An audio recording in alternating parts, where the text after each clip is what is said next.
You are listening to the Keep the Weight Off podcast with Dr. Angela and Marshall, episode number 135. Welcome to the Keep the Weight Off podcast, where we bust all the dieting myths and discover not just how to lose weight, but more importantly, how to keep it off. We go way beyond the food, and we use science and psychology to give you strategies that work. And now your host, Dr. Angela Zechmann. All right. Hey, everyone, and welcome back to the podcast this week. How's everything in the Pacific Northwest, Marshall? I'm actually not there right now. Yeah, today is gloomy. This weekend was beautiful. Yesterday was beautiful. Ooh. So, we're back to the rainy weather, and we need it, but I always feel a little down when it comes around. Yeah. Well, I am coming to you this week from Wichita, Kansas. So it's actually really early for Marshall because, she's in the earlier time zone.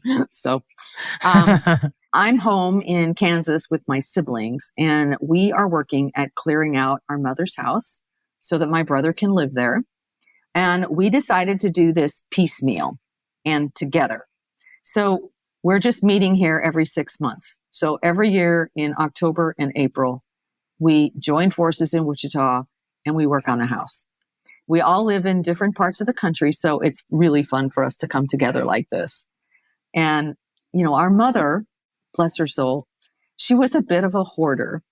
And so we have 92 years worth of her and my dad's stuff to sort through. Can you imagine that? Oh, I bet there's a lot of stuff. Oh my gosh. So we spend a lot of time heading off to Goodwill. I've got a wonderful bestie who lives in Oklahoma City, and she pops up. It's just a few hours south of here. And so she'll pop up to help us. And this is one of those things that doesn't really feel like a lot of fun, but it turns out to be a really, really beautiful experience. And so as I was thinking about the topic that I chose for this week, which is FOMO, or the fear of missing out, I realized that one of the reasons that my mom kept everything, and I do mean everything, was because she must have been struggling with her own version of FOMO, fear of missing out. So she grew up during the Great Depression in the 1930s, and that colored everything for her. She and her 4 sisters were poor and hungry. So if you had something, if you had anything, you saved it because you never knew when you might need it again. The idea that if you really needed it, you could easily replace it was not a part of her thinking process because it would never have been possible for her growing up in the Great Depression. So you might be asking yourself, why am I talking about this? Why is this important? And what does it have to do with your weight loss journey? Were you thinking that, Marshall? Yeah, a little bit. A little bit. What does this have to do with our weight loss journey? Well, many of you listening to this podcast, especially if you're over 60, may well have had parents who struggled through the Depression, and they may have passed that mindset on to you. So you save everything. You don't throw anything away. You don't waste food. You never know what can happen. I know we saved everything, every little bit of leftovers.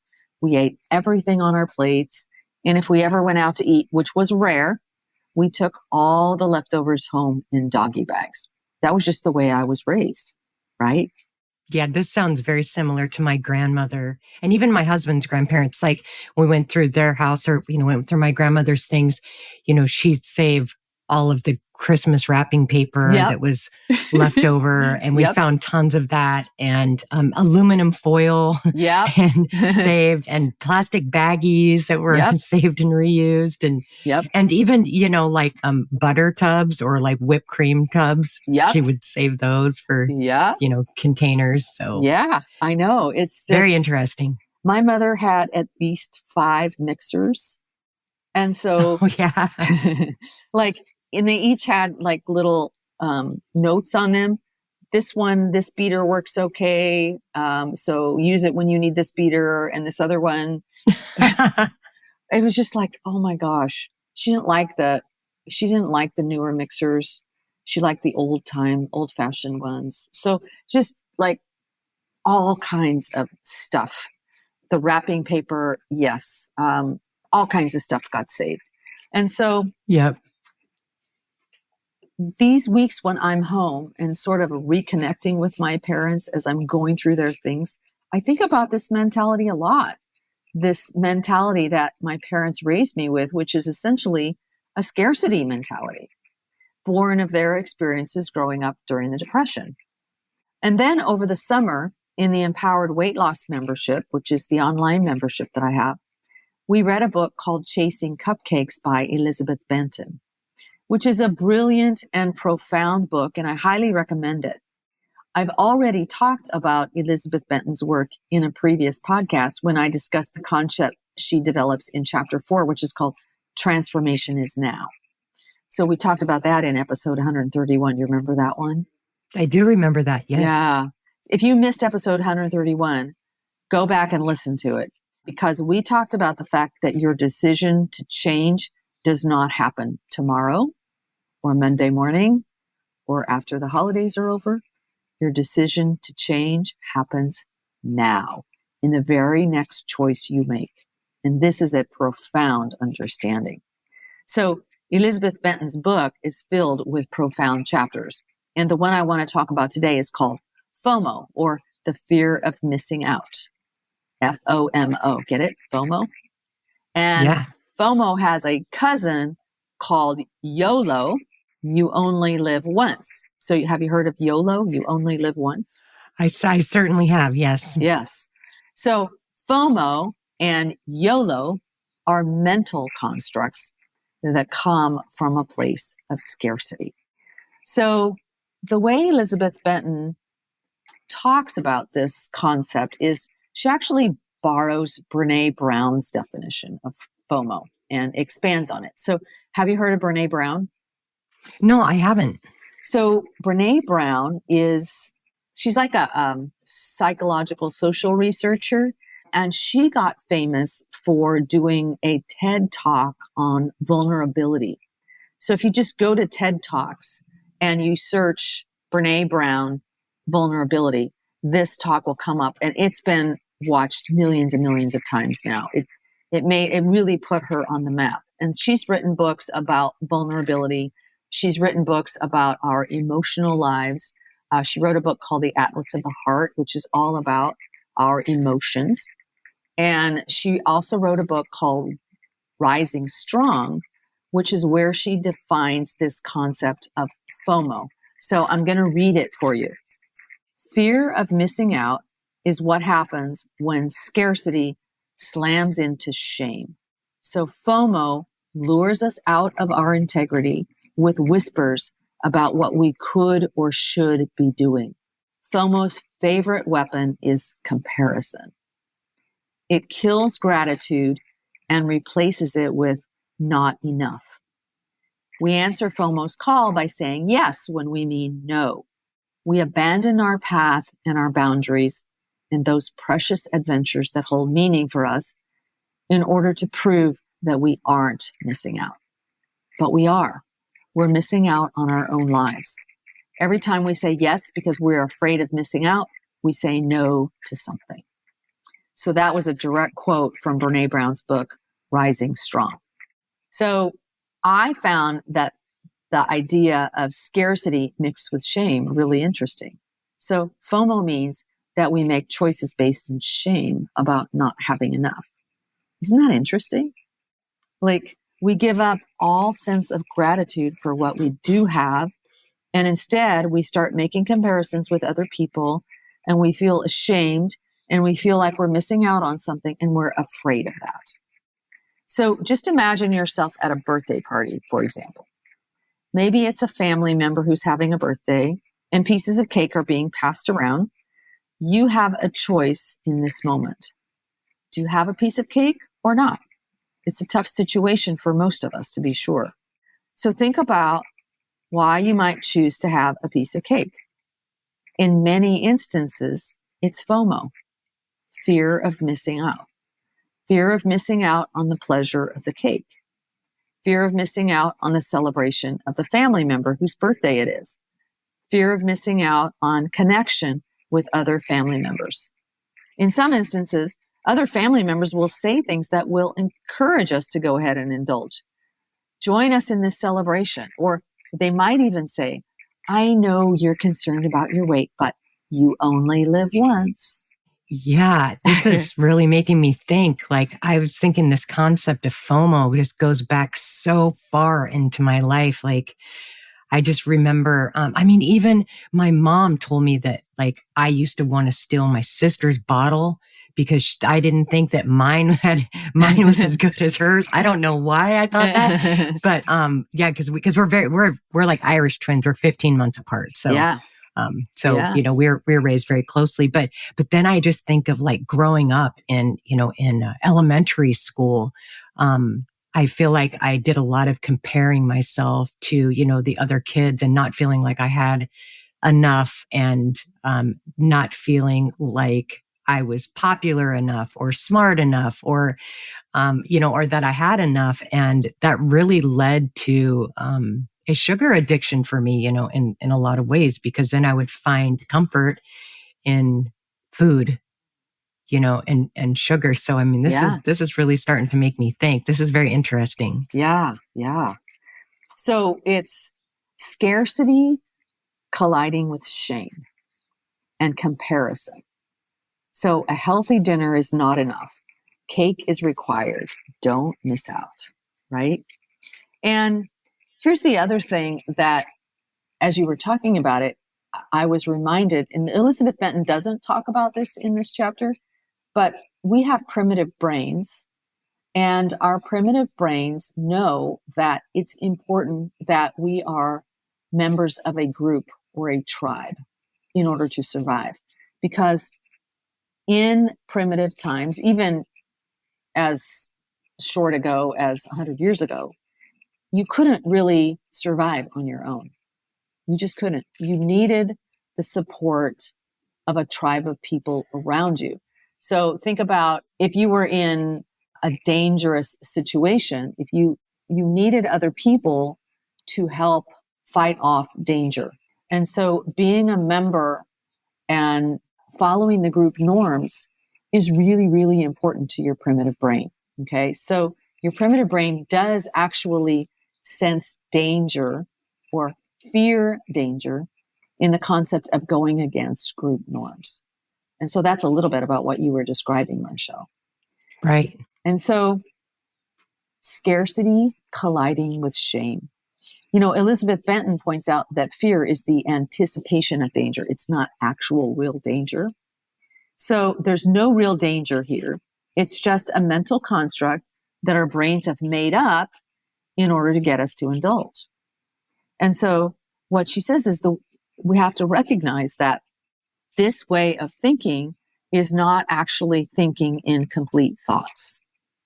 Because here's the thing. Whenever you say yes to one thing, you're saying no to something else. Okay, so you want to ask yourself, if I say yes to that piece of cake because I don't want to miss out on the pleasure and the connection, what am I saying no to? What will I actually miss out on? And so that's a really good question, right? That is a really good question. Yeah. Yeah. So for me, the answer is compelling. I have a massive sugar addiction, and cake is a real problem for me. So if I say yes to the cake, it's going to trigger massive cravings for me. I'll want more and more and more. So if I say yes to the cake, I miss out on peace of mind for the next few days as I battle the cravings in my head, and I have to constantly redirect my brain away from just stopping at the store to get another piece of cake. This could be a 3 to 7 day ordeal in my brain. So what I really miss out on is peace of mind and the ability to focus and to concentrate. Does that make sense?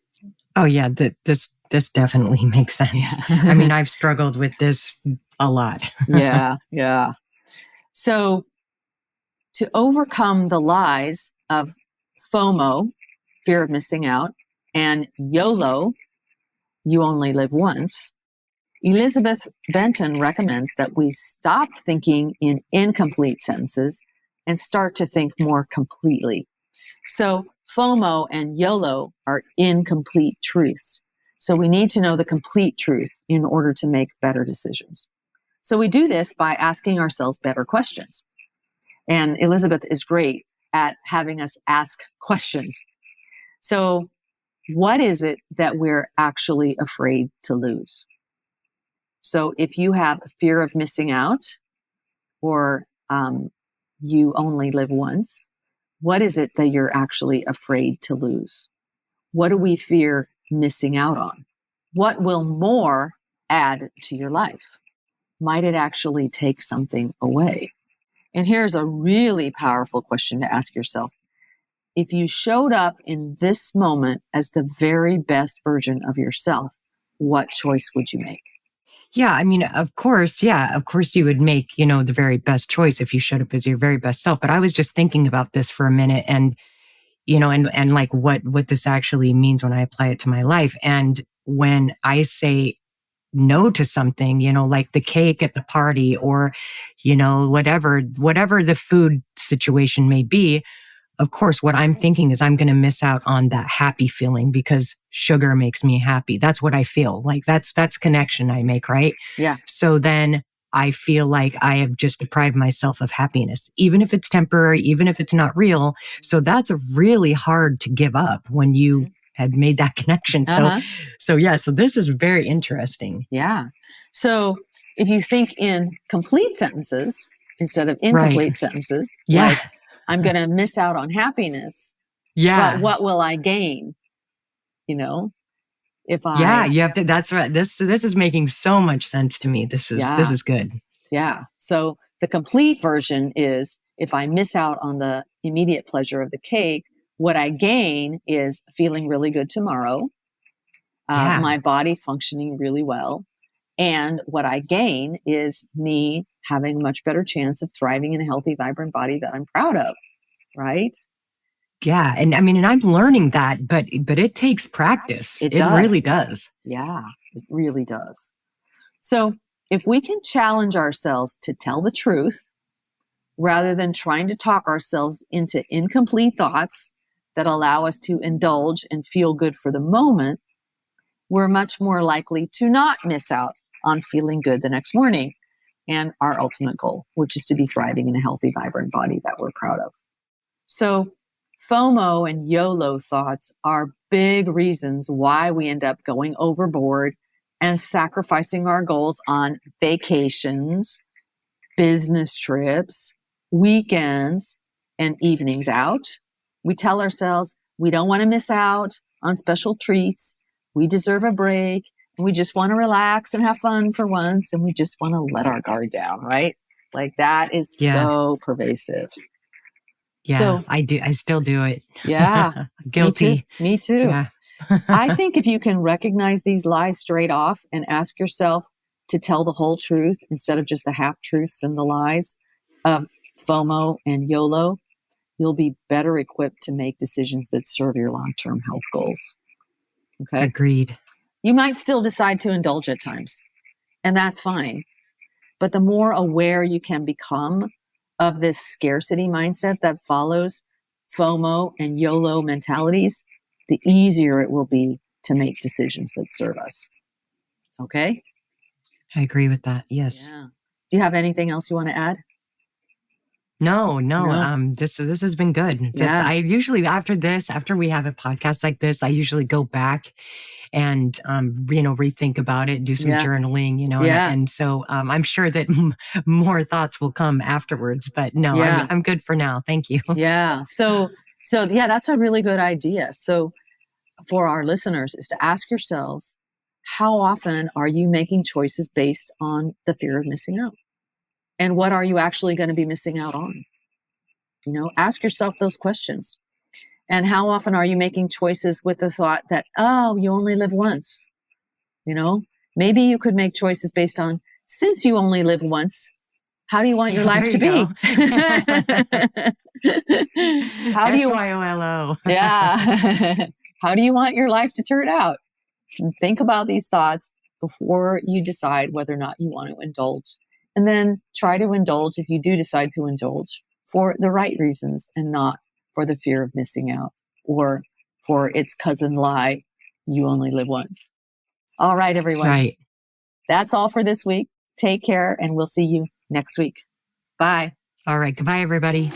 Hey, if you really want to lose weight and keep it off for good, your next step is to sign up for Dr. Angela's free weight loss course, where you're going to learn everything you need to get started on your weight loss journey the right way. Just head over to journeybeyondweightloss.com/free course to sign up. Also, it would be awesome if you could take a few moments and write a review on iTunes. Thanks, and we'll see you in Journey Beyond Weight Loss.